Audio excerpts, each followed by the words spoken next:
Again, we're still in 1-7. That's correct. So here's chapter 1, chapter 7. Remember, we only finished half of it. We only did half of it yesterday. You left early. Well, my goodness. All right, let's see. What did we do? We did the identify the solids, right? So what were some of them just off the top of your head? Prism, cone, sphere, pyramid, cylinder. Good. I think we covered them all, didn't we? All right, so those are identifying what they were. Now we're going to actually do some stuff with these things. Now we're going to identify some of these things, and to tell you the truth, I'll show it to you, but I don't really care that you know these names, okay? Tetrahedron, hexahedron, octahedron, dodecahedron. I don't even know how to say that. Isosahedron. Sounds good to me. All right. Thank you. All right. So I don't really care if you know those. So let's skip that. All right. This is what I want you to know. All right. It's in the book. This exact chart right here is in the book. But if you want to write it down, feel free. You don't have to draw the pictures right here. What we're doing is two things. We're doing surface area and we're doing volume. Let's talk about surface area. Use my little blocks right here as a visual aid. You don't like the formulas? If we had some more time, I'd go into why the formulas are the way they are. I'm going to try to verbally explain it to you instead of write it down just because of time. But let's start with a prism. Okay, this is a prism, isn't it? If I wanted to find the surface area, I'm talking about the area of all the sides. So all these sides, let's do one that's not quite like that. Let's do one like this. Okay, that's not necessarily square, is it? Okay, so it's a prism. It's a rectangular prism. So if I wanted to find the surface area, what am I finding? Not just one surface, not just the top, not just the bottom, but what? All of them, right? All the sides. I'm trying to find the area of all the sides. Now you could learn, you could learn this. Okay, but this is what I do. Now, for some reason, they use T. I don't know why. I always use SA. Why would I use SA? Surface area. Doesn't that make sense? Instead of using T, I did look. I think T for total surface area, but doesn't SA, isn't that a better variable? Yeah, anyway, so I'm going to say SA. Is that all right? Surface area. Now, what in the world is that? What's the P? They kind of describe it. It's the perimeter, okay? What I say is this. Jot this down for the surface area. What it is, it's the perimeter of the base times the height. Okay, I should say this. I'm sorry. I'm getting ahead of myself. Let's look at this block right here. This block has it's got a top and it's got a bottom. Okay, what shape is the top of this? It's just a rectangle. Okay, so how do we find the rectangle? It's the length times the width. Or what have we been saying? Yeah, base times height or whatever. Okay, it's length times width. So basically what you do is this. To find the total surface area, you find the top and the bottom, okay, and that's easy. You look at the shape of it. What's the shape? It's a rectangle. How do you find the top?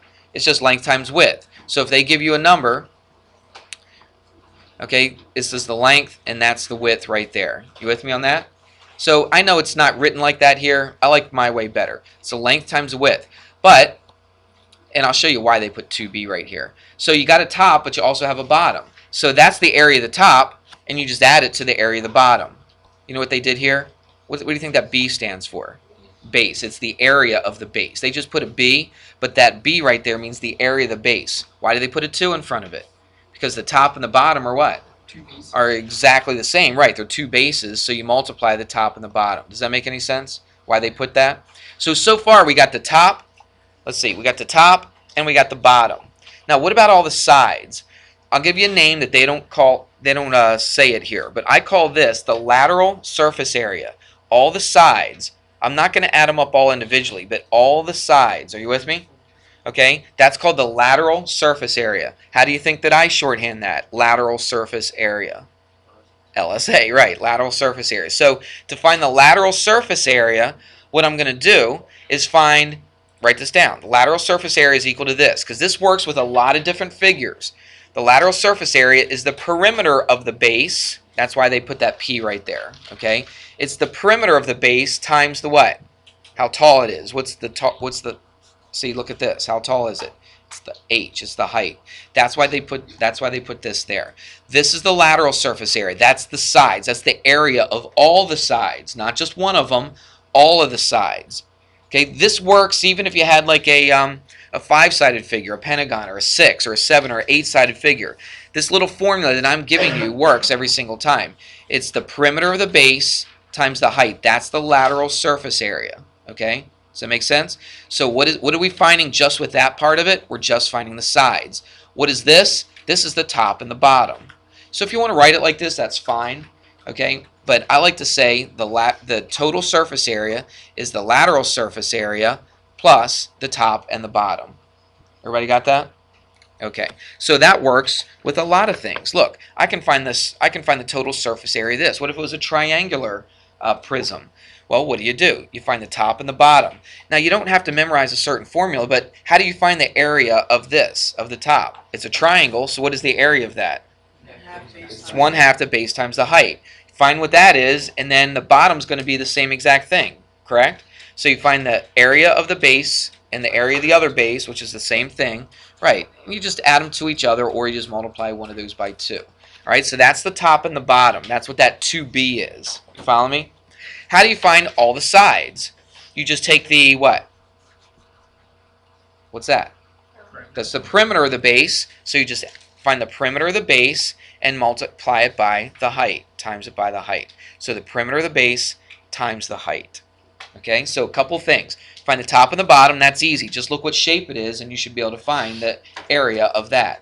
Okay, add it to itself or multiply it by 2, whatever you want to do there. Okay, so now you got the top and the bottom.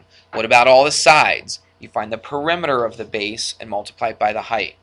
Okay, you take those things, take the top, the bottom, the lateral surface area, add them all together, and you have your total surface area. And that's really what they're saying right here. But I think they leave a few things out, but I think hopefully I explained those to you. You follow me? The total surface area is the perimeter of the base times the height. That's the lateral surface area. That's all the sides. Plus 2b, which is twice the base, the area of the base, or just the top and the bottom. Okay, that's what that represents. What about the volume of this? The volume is this, watch this, it's the area of the base. Instead of just putting b, jot that down in your notes. Put area of the base, because sometimes, I mean, they put it right here, I understand that, okay, but sometimes when you write the equation, it's just a little easier to see. The volume of this, what does the volume mean? If I filled this up with water, okay, if this was empty and I was able to fill it up, how much stuff would it hold? Okay, water, whatever you're putting in here. It's the area of the base times the height. All right, so write that down. After a while, we'll get used to those. Look at this right here. This really follows the same exact pattern. Let's look at the volume. Let's just look at the volume. Remember what the volume is? It's the area of the base times the height. Instead of memorizing, instead of thinking, oh man, I got to memorize a completely different formula for cylinder. Technically, you don't really have to, because really, what are you doing? The volume is the area of the base. Well, what is the base of this thing? What kind of shape is the base of this thing? It's a circle, isn't it? Okay, right here. If I want to find the volume of this cylinder right here, find the area of the base, which is a circle, and what's the area of a circle? It's pi r squared, right? That's why they put pi r squared there, times the what? Times the height. So the volume of any cylinder or prism, right? Anything with a flat surface and it goes straight up, anything you have like this, it's always the area of the base times the height. It's not like you even have to memorize a different formula, is it? You can just write in volume is area of the base times the height. So anytime you have a prism or a cylinder, the volume is the area of the base times the height. You should have that written down somewhere. I think what they've done here is fine, but I think it's a little bit confusing. I think we can narrow it down, make it a little bit simpler, and just say any prism, any cylinder, to find the area, to find the volume of it, you find the area of the base and multiply it by the height. What about the surface area? Well, I got a top and a bottom, don't I? Well, what's the top? It's a circle. It's pi r squared. What's the bottom? It's another pi r squared. Do you see? That's why they put 2 pi r squared right there. What's up with the 2 pi rh though? What in the world's going on there? I don't have much time, but let me just demonstrate real quick. I'm taking this piece of paper and rolling it up into like a cylinder shape. Watch this. Forget the top and bottom. We already know we got to find the area of the top and the bottom. But what about the sides, the lateral surface area? Do you remember what the lateral surface area is? What's it say? It's the what? Lateral surface area. Look at it in your notes. You wrote it down. Lateral surface area is equal to perimeter of the base times the height. So look, the base of this is a circle. What's the perimeter of a circle? It's 2 pi r, isn't it? That's the circumference of the circle. It's 2 pi r times the height. So you just multiply it by h, the height. So do you see that 2 pi r h? Do you know where they got that from now? Because this is the area of the base, 2 pi r, times the height. Did you have to sit there and memorize this specific formula? No. All you had to do is know that the surface area of a cylinder, you find the area at the top and the bottom. That's the 2 pi r squared. Got it? And then you find the lateral surface area, which is all the sides, right? It's the perimeter of the base times the height. Watch, if I did this, look, what is the perimeter of the base? If I stretched it out, it's basically just a what? Just a rectangle. Do you see that? That's the perimeter of the base. That's 2 pi r, and that's a height right there. So that's why you multiply those together. All right? So anyway, there you go. Now watch this. This is kind of, well, let's not do that one. Let's go volume. Let's go volume. Look at the prism. The prism was the area of the base times the height. But look at the pyramid. It's the same exact thing, except what do we do to it? Just take a third of it. Okay, that pyramid is, if it has the same base as the prism, it's exactly the same thing, except you just divide it by 3. All right, so it's the area of the base times the height divided by 3. Look at the volume of the cone. It's the same thing. It's the area of the base, which is pi r squared, times the height, which is h, and then what? Divided by 3. Do you see that? So it's the area of the base, pi r squared, times the height divided by 3. All right? We won't talk about this. I'm running out of time, so I'm not going to talk about... Well, I guess we could. Look. The surface area of this thing right here. You guys paying attention? You're not goofing around, right? That's what I thought. Okay, so let's take a look. If I want to find the surface area of this, first of all, you find the bottom. That's just the area of the base, okay? It's a rectangle, so it's just length times width or whatever, okay? Now, you want to find all the surfaces, all these sides. Look at this. I'm showing this three-dimensional object right here. So, all the sides. What is this? This is a triangle, isn't it? How do you find the area of a triangle? It's the base times the height divided by 2. Right, or 1/2 the base times the height. Here's the base. Which one's the height, though? Is it from the top straight down to the bottom? No, it's along the side. We call that thing the slant height. In this book right here, they call the slant height L. All right? So, look, it's this from here to here. So you find one of those, multiply it by the perimeter. Do you see that? See, it's the perimeter times the slant height. Now, let's just do this. You know what I would do? I'd find one of these. And how many sides do you have? 4. You have 4 of them, don't you? That's what I would do. Yeah, so you just find one of these triangles, okay, which is 1/2 the base times the height, multiplied by 4. That's what I would do. Okay, I'm not really liking how they're doing that equation right here. One more, the sphere. If I took this sphere, or a ball, all right, think of it as a, I don't know, like a grapefruit or something, right, and I chopped it right down the middle. Right down the middle, went right through the center. Then I opened it up. And I just happen to have one of those. Okay. If I opened it up, what kind of figure do I have? What is it? It's a circle, right? It's just a circle, right?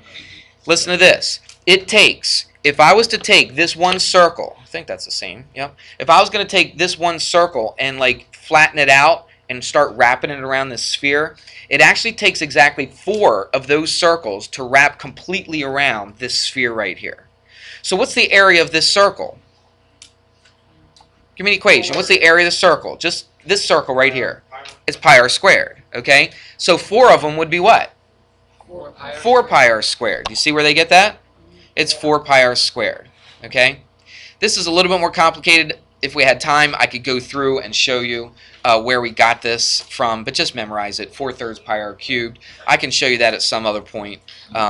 If I had like 5 more minutes, I could show it to you, but I don't. I only got it like less than a minute. Okay? It's 4/3 pi r cubed. You've got those in your book.